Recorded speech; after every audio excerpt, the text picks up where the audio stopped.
Today we are going to talk on the topic of low back pain, a major global challenge. Okay, my name is Amar Sure, and I'll be speaking about recent trends regarding low back pain. What is the current evidence that regarding low back pain? What does the current research that says about low back pain? Okay, so we'll be going a little. Uh, we'll be trying to describe what the current evidence says and what the current literature supports about low back pain. The second aim of the presentation will be is to tell you more about the research gap that exists in our country. So where we can focus expressively, we can focus on research areas about low back pain. Okay. So the title is inspired by the Lancet series published in the Journal of Lancet. Okay, the Lancet. Okay, the named as low back pain series. Okay, so they called it as major global challenge, so I'm calling it same as major global.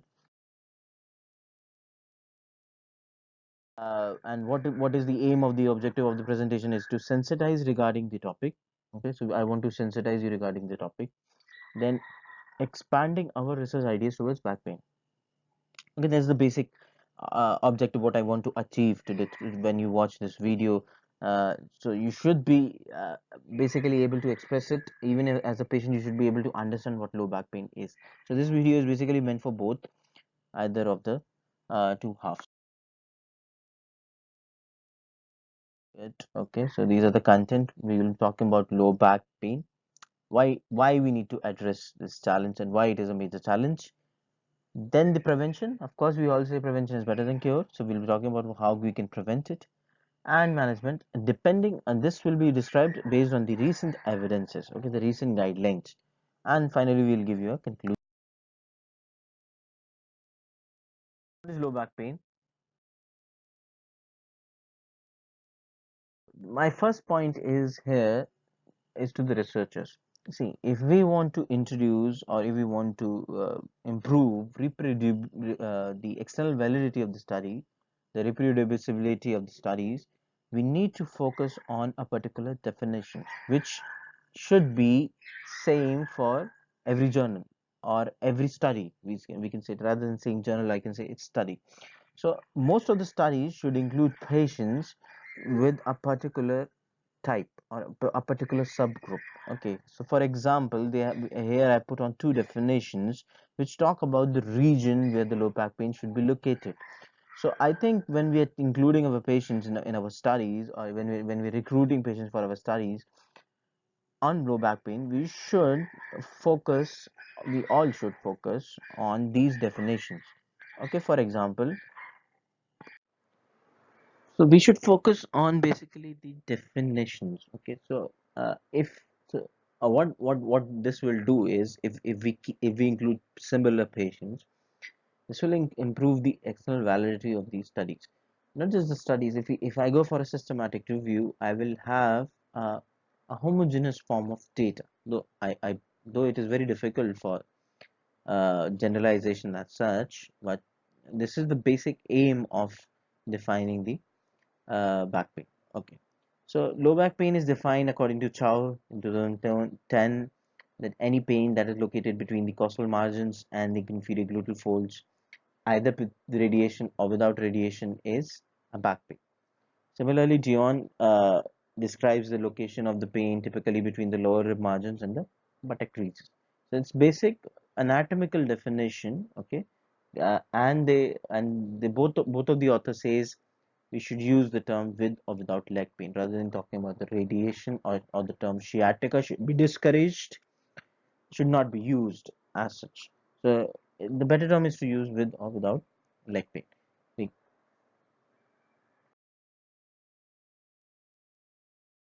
this was a study done published in Spine, okay, by Claremont, where he talked about that a consensus should be there towards standardization of back pain definitions to be used in prevalence studies. Now, what this will do again is it will help us to understand that most of the studies have included similar form of patients. Now, if we include different definitions or if we include different forms of patients, my definition for back pain is different, your definition for back pain is different, will make it very difficult to identify the prevalence of a particular type of back pain. Okay, so the normal variation or the heterogeneity in the population will be very difficult to identify. So I believe, and they believe, and what is they had that is what they have published, and they have said that basically we should have a standardized definition. Now let us come to the basic term, and I have great difficulty in explaining this to many of the population and many of the people. Something known as non-specific low back pain. Okay, so the Lancet series says non-specific low back pain is any pain which doesn't have any pathoanatomical cause of the pain. Okay, so basically in Meher 2017, okay, the Lancet non-specific low back pain, he said that where the pain in which we cannot pinpoint the cause is basically known as non-specific low back pain or chronic non-specific low back pain. Now it is very difficult to make somebody understand that, okay, that without a cause where the patient is having the pain. So the argument of course is open, but the the specific low back pain, okay, this is any back pain where you can identify the cause of the pain, and okay, you can pinpoint, okay, this is the problem, this is the condition, and I need to treat it like this, which we will talk about in a moment. Before that, I just want to highlight something which Lancet Back Pain series highlighted. That is, they divided the countries into high income countries, middle income countries, and low income countries. Basically, what they mean is the problem or the cause of specific low back pain will be different in these countries. So, say for example, a higher income country like Australia or USA will have specific low back pain due to different reason, and a low income country will have a different reason. So the reasons are stratified depending upon on this cluster. So for example, let us take infection. Okay, so infection is very common in low income countries, but is very difficult to find in high income countries. So trying to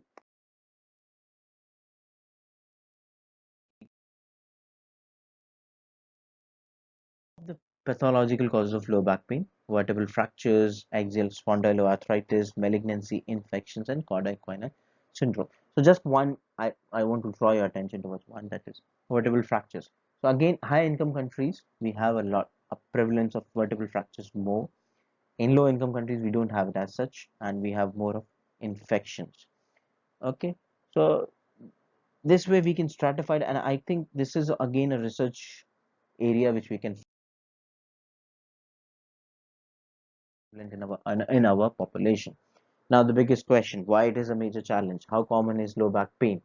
I think every one of us has experienced back pain in some form of the other. Either we are therapists, we are doctors, we are dentists, whatever may be the profession, whatever might be the profession, in some form of the other, we would have experienced back pain. The severity can differ. With leg pain or without leg pain can differ, but I feel experience. So I've taken this again from the Lancet series, and what the back pain is and why we need to pay attention. And they say that it is uncommon in first decade of life. Okay, so the first decade, that is the up to 10 years, it is very difficult to find. Though again, studies are lacking, and we can focus on that. Okay, prevalence increases steeply during teenage. Okay, around 40% of 9 to 18 years old in high income, middle income, and low income countries report having low back pain. Prevalence, this is an important point, and it peaks in midlife and is more common in women than in men. So typically around what this is the subgroup of patients which we see, or group of patients which we see somewhere around 30s, okay, and 50s, and they're supporting most of the therapists supporting the notion of posture as the cause of the pain, of course, which is to be debatable, and it is more common in women than in men. Of course, the reasons needs to be studied, and this is again I say is an area of focus of where we can focus on. A systematic review, okay, a very interesting systematic review. So if you want me to speak about this systematic, see, if I speak on a particular article, the presentation is going to be prolonged. So rather than me explaining this one, you can go up and read about it. Okay. So after seeing the video, if you feel like I should speak on it, I should critically appraise it, I'll go ahead and do a special video on this. So this basically says that the burden of chronic pain is increasing in low and middle income countries, and I think WCPT this time highlights chronic pain as one of its theme, and we need to address it. And it's published in Global Health, and they say the same thing. They have included a lot of studies, and after which they found out that low back pain was or the chronic pain was one of the reasons that the patients report to physiotherapy clinics, pain clinics, and so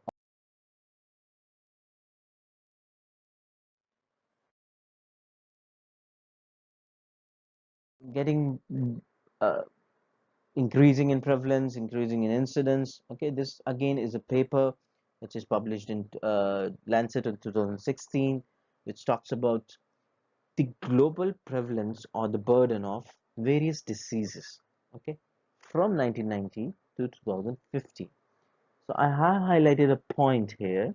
Okay, which I'll again highlight, and you can see is this one. Okay, so you okay. So basically, low back pain was responsible for around 60.1 million years lived with disability in 2015. So there is an abrupt increase in 54 percentage since 1990. So again, if you want me to do to tell up more about this article, of course, this is a huge article which where they have taken 60,900 unique data sources from various countries, done meta-accretion, Bayesian analysis, and come up with a particular point. State.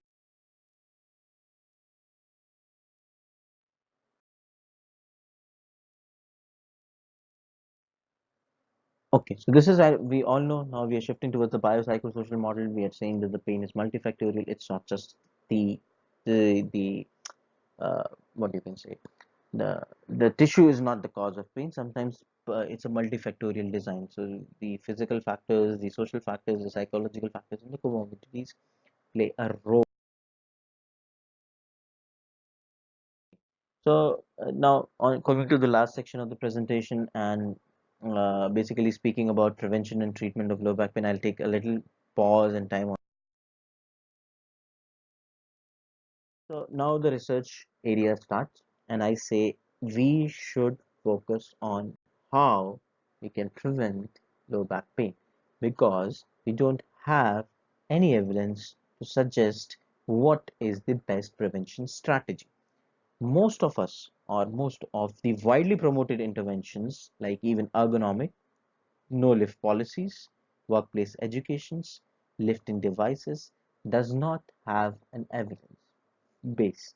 So what basically does that mean is we are using it but has not been tested. So we say ergonomic advice will result in decrease in low back pain, but this relationship needs to be studied, needs to be analyzed. So this is a very big area, and I want researchers from India in different parts of the country who want to collaborate or wants to do on this stuff should basically try to build good research designs and test each one of these separately or maybe individually or combinedly to see whether they actually prevent back pain or not. Okay, so this basically clearly shows that okay, so you can see that exercise and education is effective. Exercise alone is effective. Education is ineffective. Back belt is ineffective. So prescription of back belt, I don't think so. It will is supported by the notion of the evidence. Ergonomic is a controversial topic. I would like to see a lot of people commenting on it. Not commenting, telling me whether it works or not. I have not tried it myself. Okay, so this on the other half, you can see we don't have any data in children. We don't have any data in adolescent. This is true for all the income countries. So it is higher income, middle income, or low income. We don't have data on children. So again, I want to say researchers should focus on this group. They should take patients uh, in the age in the second decade or in the on the third decade. Try to see what you can how you can prevent.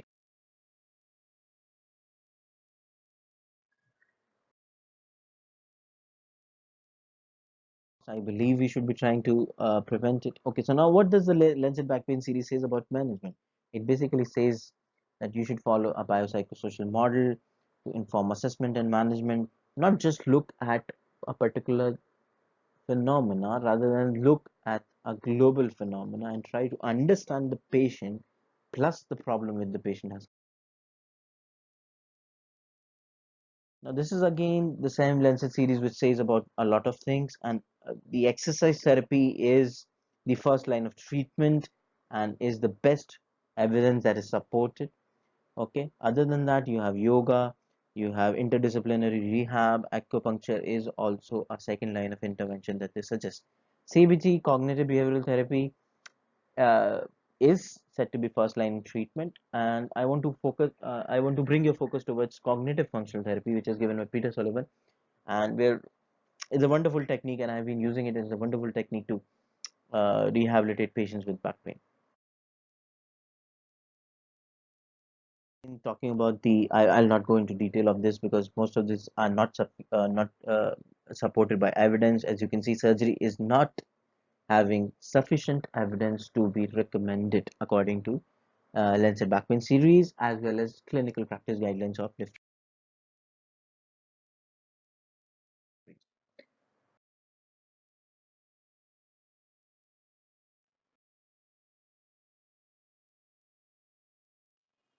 So, what is the gap? Where does the gap exist between the evidence? Okay, so in India, I tried to find a lot of studies. I tried to find the evidence, and of course, I was not able to find most. So few studies I was found. We don't have data on surveys. We don't have data on what we practice. Are we following guidelines? Are we following physiotherapy? We are following osteopathy or chiropractic. We don't have a data. Okay, so we need to generate this data so that we can comment upon our policies, our jobs, and so on. And this is the second study which talks about the myths prevalent among the population. They ask few questions about the myths, and most of the people believe that the myths are true, and that is very sad because I think we need to demystify the beliefs about low back pain. And I will highly appreciable if someone comes up with an idea that I should be speaking about beliefs or I should be doing a study on it, or they want to do a study on it. It's the last. I want to say this is not related to the topic. Yes, I've read an article in Just PT, and I recommend it to read by most of the physiotherapists those are practicing. It talks about the impact of language and musculoskeletal rehabilitation. So most of the patients who are coming to us, according to the ICF, or it's a model, or according to me, I believe we should enable our patients rather than de-enabling them. We should tell them what they can do rather than telling what not to do. So our language should be as such. So I think you should go out and read this article because it's one of the best articles that I've read it, and it has made a lot of impact in my practice, and I hope it will make a lot of impact in your practice. If you want to speak, if you want me to speak upon again on this article, if on any article on any controversial topic or topic as such, please comment. This is just basic example I have given about. So words to avoid, like just I'll give one example. Okay, so wear and tear we call. So in our terminologies means in our language we can see what we say to the patient. We say up, you will not be able to improve. So we have different ways of saying we should do little more towards the positive. Role of imaging, I'll not speak as the video has gone along, so I think I'll try to speak on it in a separate section because it's the studies are totally against the prescription of the imaging, but we cannot what you can say, we cannot even say that imaging is not required. It's required in some of the patients, so I'll not be speaking up here. So this is the paper which I recommend at the end to read by all, that low back pain, a call for action. We need to place low back pain at the top. We need to identify it. We need to ask WHO to call it as a major global problem. And I think I have convinced you that it is a major global. To say, I've read a lot about Oliver Sacks. He's one of my favorite authors, and I think this quote is self-explanatory. Okay, there is only one cardinal rule: one must always listen to the patient. So the most important part in whatever I have said is history. History has reference, interest, presentation, about the topic, can contact me. This is my contact details. I'm working at Lovely School of Physiotherapy. These are my email IDs. You can email me. You can email me your suggestions. You can email me. You can comment. You can post your comments in the comment section and tell me about what I should speak about. I believe we should use technology to make things more accessible to the population, free education. So I would like to conclude what I basically talked about. It's a major global challenge. Okay, how should we prevent it, and what should be the management for non-specific pain. Thank you so much. I hope you will enjoy the video. Uh, I'm sorry if I made mistakes. Uh, this is my first time, so maybe I might be pausing a little bit, pausing here and there, changing my words, a lot of mistakes. So I want honest feedback if you can provide. So it will be helpful for me. You can provide me the topics which I should speak on, and I'll try to be as regular as possible. Please give me some time, uh, because it requires a lot of time to collect all these evidences and just summarize in 20 minutes. For say, I read about 15 to 16 articles for this topic, to just make it a 20-minute session.